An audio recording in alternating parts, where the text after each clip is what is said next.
আচ্ছা, তো আমরা কার্নোট থিওরেমটা দেখব। তো কার্নোট থিওরেমটা কি? আচ্ছা, তো সেকেন্ড ল অফ থার্মোডাইনামিক্স আমরা যেটা পড়ছিলাম, তো সেকেন্ড ল অফ থার্মোডাইনামিক্স কি ছিল বলতো? সেকেন্ড ল অফ থার্মোডাইনামিক্স ছিল যে এমন কোন ইঞ্জিন তুমি তৈরি তৈরি করা করতে পারো না সম্ভব না, যেটা স্যার নিম্ন উষ্ণতার বস্তু থেকে উচ্চ উষ্ণতার বস্তুতে শক্তি স্থানান্তর করবো এরকম। হ্যাঁ, এটা কোনো সম্ভব না। বা তুমি যতটুকু ইনপুট বা দিবা, তাপকে সম্পূর্ণ কাজে পরিণত করে। হ্যাঁ, কাজে পরিণত করতে পারবে না। দুইটাই আছে স্যার। মোট কথা যতটুকু ইনপুট দেবো ততটুকু আউটপুট পাবো না স্যার। হ্যাঁ, মেইনলি হচ্ছে এটাই, যে ইনপুট যা দিবা তার ম্যাক্সিমাম মানে পুরোটুকু আউটপুট হিসেবে পাবো না, কিছু লস হবে। জি স্যার। ওকে, তো সেই সেকেন্ড ল অফ থার্মোডাইনামিক্স আসলে দুইটা ইম্পর্টেন্ট ডিডাকশনের দিকে নিয়ে যায়। তো সেই দুইটা কি কি, যে all reversible engines working between the same temperature limits have the same efficiency. আচ্ছা, এখানে একটা কথা আছে রিভার্সিবল। এই রিভার্সিবল শব্দটা আমরা পড়ছি, তাই না? জি স্যার। রিভার্সিবল জিনিসটা কি? মানে রিভার্স করা যায়, মানে উল্টা দিকে আসতে পারে যেটা। হ্যাঁ, উল্টা দিকে আসতে পারে, মানে একটা প্রসেস কমপ্লিট হইলো, সেই প্রসেসটাকে যদি আবার রিভার্স করে নিয়ে আসো, তাহলে তোমার আগের যে রেজাল্ট সেই রেজাল্টটা ফেরত আসবে। যেমন আমরা বলছি পেন্ডুলামের মতো। না, পেন্ডুলাম রিভার্সিবল না। তুমি যদি ইসের কথা বলো,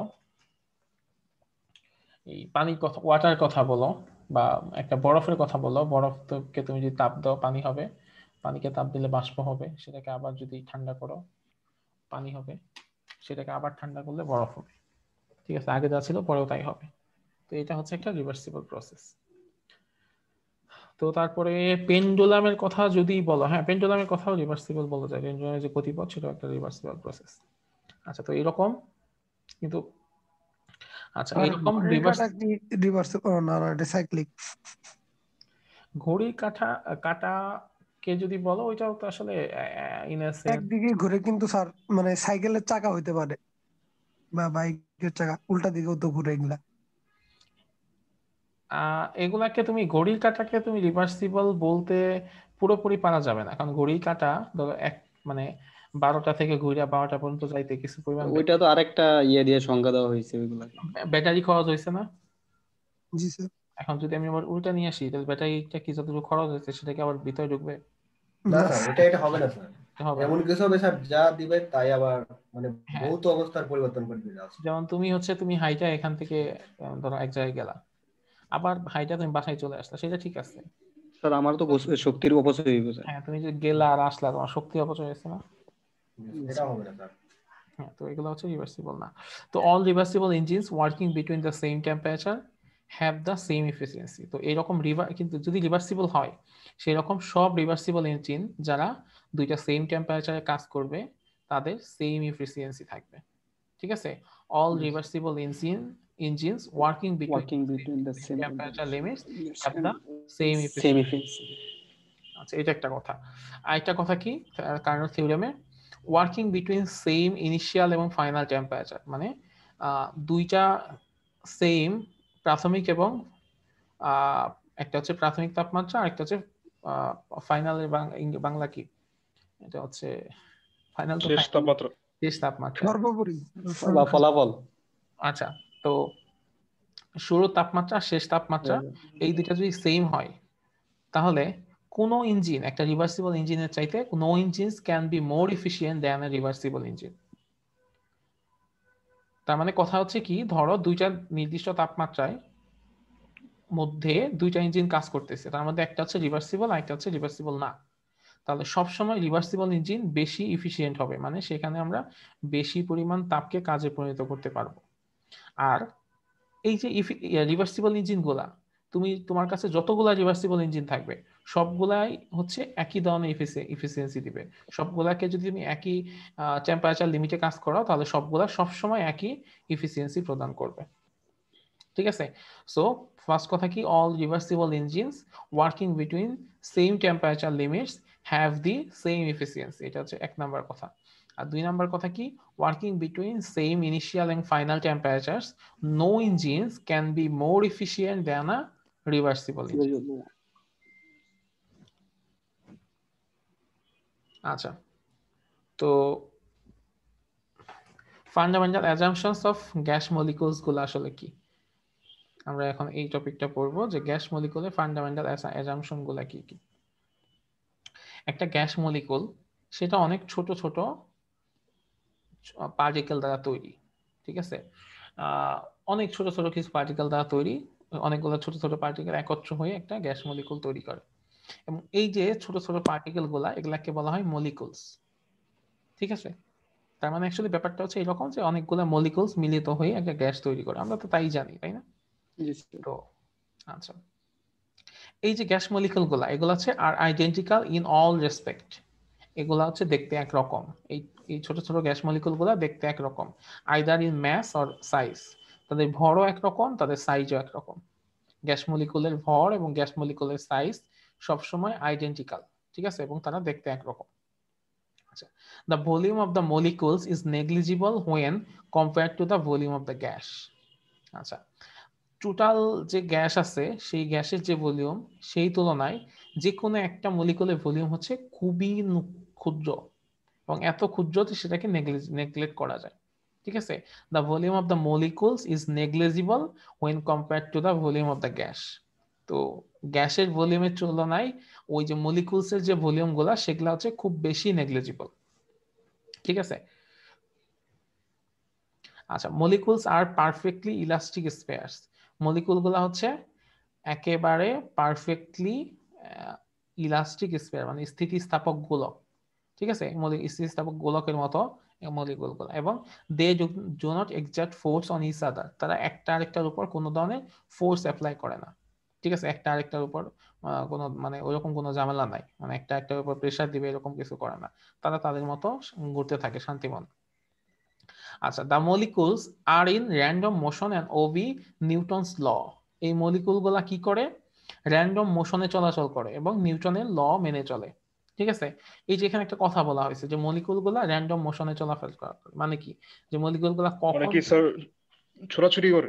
হ্যাঁ, ছোটাছুটি করে, কখন কোন দিকে যাবে তার কোনো ঠিক নেই, একবার এদিকে একবার এদিকে একবার এদিকে, মানে যে স্যার কোনো। নিউটনের স্যার স্বাধীন স্বাধীন স্যার, হ্যাঁ হ্যাঁ এটা স্বাধীন স্যার। হ্যাঁ, কি বললাম? নিউটনের কোন ল মেনে চলবে স্যার? অনেক লই তো আছে স্যার। নিউটনের গতি সূত্র মেনে চলে, ঠিক আছে? Okay sir. যখন তুমি ইমোশনের কথা আসবে তখন তো অবশ্যই তোমার গতির ব্যাপারটাই শুধু আসবে। Okay sir. স্যার 4 নাম্বার ইয়েটা আরেকটু বোঝান। আচ্ছা, মলিকুল গুলো আছে ধরো এরকম ছোট ছোট ইলাস্টিক স্পেয়ার, স্থিতিস্থাপক ইলাস্টিক স্পেয়ার, এরকম ধরো অনেকগুলো একসাথে থাকে, সাইজ একরকম, বড় একরকম, গোলকের মতো। গোলক কি বলতো? গোলক মানে হচ্ছে এমন একটা জিনিস যেটা ভেতরে হচ্ছে নিরেট, যেমন একটা পেয়ারা, স্যার ফাঁকা নাই আর কি, মানে ভেতরে পুরো ভরা ভরা। তো এরা এরকম থাকে, একটা আরেকটার উপর কোনো ধরনের ফোর্স অ্যাপ্লাই করে না। যদি এখানে চার্জ থাকতো, একটা একটা কি করতো? আকর্ষণ করতো বা বিকর্ষণ করতো। ম্যাগনেট থাকলে ওইরকম একটা একটা বিপরীত মেরুকে আকর্ষণ করতো, সমমেরুকে বিকর্ষণ করতো, কিন্তু এদের মধ্যে এরকম কোনো ঝামেলা নেই, ওরা ওদের মতো আছে। স্যার আকর্ষণ ছাড়া একটা একটার সাথে কিভাবে ইয়ে থাকে? মানে ওদের মধ্যে কোনো আকর্ষণ নাই, ওরা ওদের মতো ঘোরাঘুরি করতে থাকে এবং ওরা র্যান্ডমলি জি স্যার, ঘোরাঘুরি করে, জি কোনো স্যার কোনো কারণ বুঝতে নাই পারছি। এইদিকে দৌড়াইলো কেন বা ওইদিকে দৌড়াইলো কেন, এর কোনো কারণ নাই। তো এই যে র্যান্ডমলি ঘোরাঘুরি করে, এইটা আবার আরেকজন বিজ্ঞানী সে অবজার্ভ করছে। সেই বিজ্ঞানীর নাম কি? বিজ্ঞানী ব্রাউন। উনি একজন বোটানিস্ট, মানে উনি হচ্ছে গাছ নিয়ে কাজ করে। তো উনি একদিন মাইক্রোস্কোপের মধ্যে দেখলো যে এরকম একটা ব্যাপার, যে particles trapped in a cavities inside pollen grains in water। মানে উনি হচ্ছে পানির মধ্যে পোলেন গ্রেইন নামে এক বায়োলজিক্যাল টার্ম আছে অ্যাকচুয়ালি। তো সেইখানে যে ছোট ছোট ছিদ্র আছে, সেই ছিদ্র বা কোন একটা গর্তের মধ্যে সেইখানে কিছু পার্টিকেল ট্র্যাপড অবস্থায় ছিল, মানে আটকে অবস্থায় ছিল।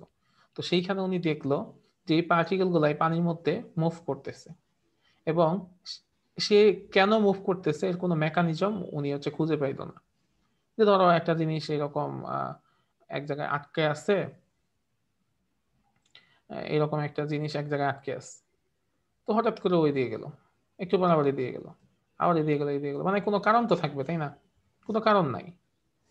আবার একটু পরে গিয়া দেখবা যে ও আবার অন্যরকম ঘুরতেছে, তাই মানে কোনো কারণ টারণ নাই, মানে একবার এক এক দিকে মুভ করতেছে।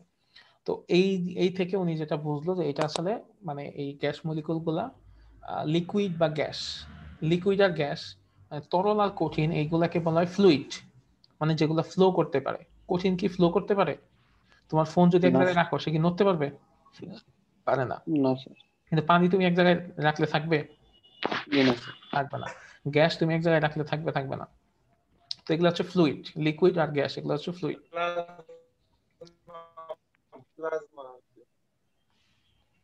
আচ্ছা, আমি বুঝি নাই কি বলতে চাইছে।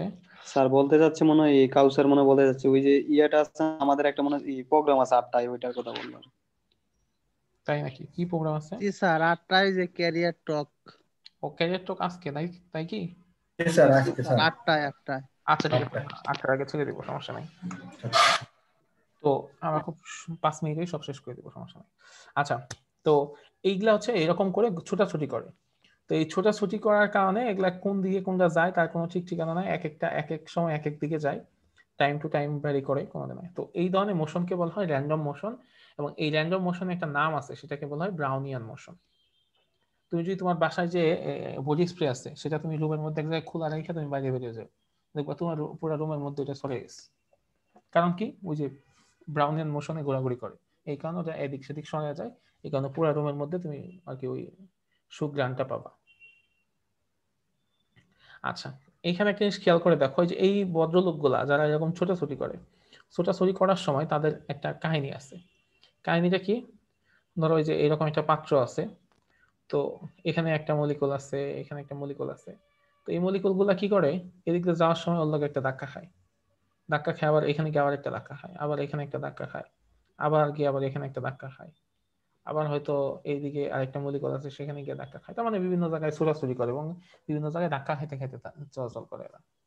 তো এই যে একটা মলিকুল, সে যে বিভিন্ন জায়গায় ধাক্কা খাইতেছে, ঠিক আছে, এরকম পর পর দুইটা কলিশনের যে মধ্যবর্তী দূরত্ব, এটাকে বলা হয় মিন ফ্রি পাথ বা মুক্ত পথ। এটাকে আসলে ফ্রি পাথ বলে, ঠিক আছে, ফ্রি পাথ বা মুক্ত পথ বলে। মুক্ত পথ মানে কি? এরা এক জায়গা থেকে এক জায়গায় গিয়ে একটা ধাক্কা খায়, এখানে গিয়ে একটা ধাক্কা খাবে, এখানে গিয়ে একটা ধাক্কা খাবে।